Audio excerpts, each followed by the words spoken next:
Hello my fellow game melters. After a short break of 5 years, I'm finally back. Today we are looking at a game called Tesla vs Lovecraft.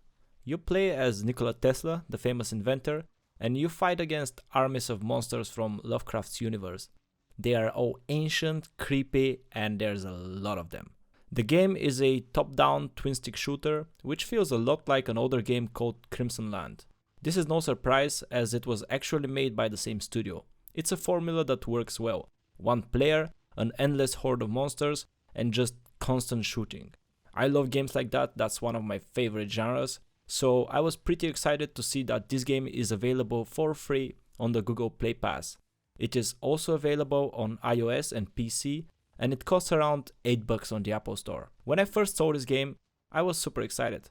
I loved playing Crimsonland back in the day, and a modern version of that is more than welcome. I've spent around 10 hours playing it and I am almost finished with the campaign, so I feel this is a good time to share some of my thoughts about the game. To be honest, I was a little bit disappointed. The game is good and it always feels nice to mow down a horde of monsters with an overpowered energy beam weapon, but there are some things that could have been better. Probably the worst thing about this game are the controls. It's a standard twin-stick shooter.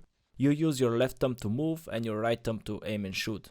There's auto-aim, which is super handy when playing on mobile and having a limited screen estate. You also have a button that allows you to teleport a short distance, which you will use all the time when playing the more difficult levels. So far, so good. Killing monsters gives you experience, and every time you level up, you get to choose a passive ability that makes you stronger. However, the UI just stops working from time to time. Every time you level up, your moving and shooting controls stop working unless you lift your fingers off the screen and put them down again, which sucks in a game that is all about constantly moving around and shooting things. I've died dozens of times because of that particular bug, and I can tell you it's infuriating. If I didn't love the genre so much, I would probably have stopped playing this game after 2 or 3 hours. On top of that, sometimes your teleport button doesn't work, which pretty much means certain death since you always use it to avoid a bunch of damage. I really hope the developers push a patch or a fix for that because it would make the game so much better.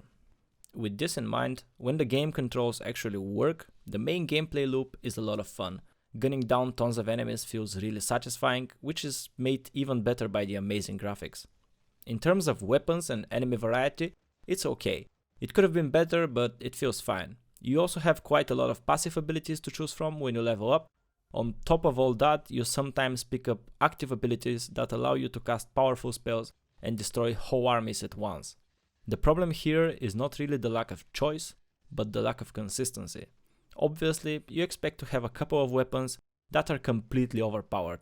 I consider this to be a great addition to any monster shooter, and this game does it perfectly. However, most of the weapons are just useless, and most of the passive abilities are useless as well, and because everything is random, you don't get to decide what weapons or passives you get, and sometimes a run is just doomed from the beginning. Once you get to the later levels, passing a level is a lot more luck than skill. Unless you get the right combination of weapon and passives, you have to run around the map for a very long time, hoping that something useful pops up, and this is not fun at all.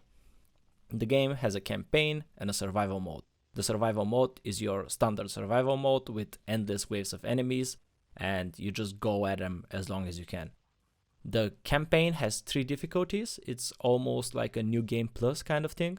After you beat the game for the first time, you unlock the next difficulty where you play the same levels, but the enemies are stronger, with the addition of giant bloodthirsty tentacles coming out of the ground in the last difficulty. I'm fine with that. After all, I play the game to kill monsters and I don't really care if I have to do it on the same levels over and over again. There is a permanent progression system of sorts, which allows you to upgrade stuff like health, damage, better chance to find good weapons, and so on. However, here once again the main problem is inconsistency. In order to buy upgrades, you need crystals. In the later levels, you sometimes find crystals while fighting the monsters, but before that, your only way to get crystals is by finishing levels at max HP. You can take damage while fighting as long as you heal up before you finish the level. This doesn't really work that well, because you can progress far in the campaign without ever finishing a level on full health. It's super easy to get hit just once, and replaying levels just to get those crystals feels a bit forced. I would much rather just get a small reward after finishing a level. Even if you do finish a level on full health, the reward is not that big and the prices of the upgrades are super high. I have almost finished the game and I have managed to buy only 10 or 15% of the upgrades, so there is something out of balance here. There is one really cool feature when it comes to permanent progress in this game.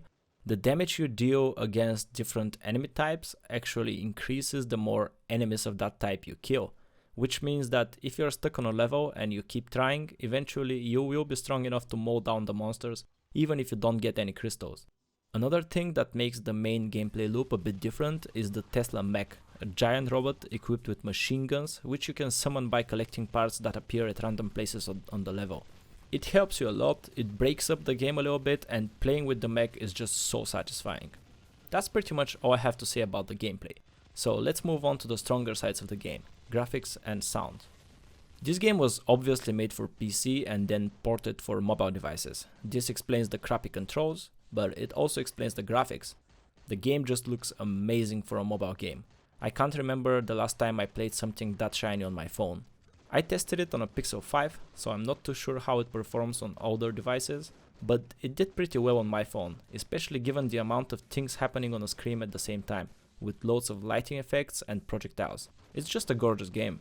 The sounds are great as well. Shooting things sounds good, things dying sounds good, explosions sound good, and there's even a special hard rock soundtrack that plays when you deploy the Tesla mech, which fits perfectly with the fact that you are a giant machine made for destruction. That's pretty much it. It's an above average game that is pretty close to being amazing. I would recommend you check it out if you're already paying for the Google Play Pass.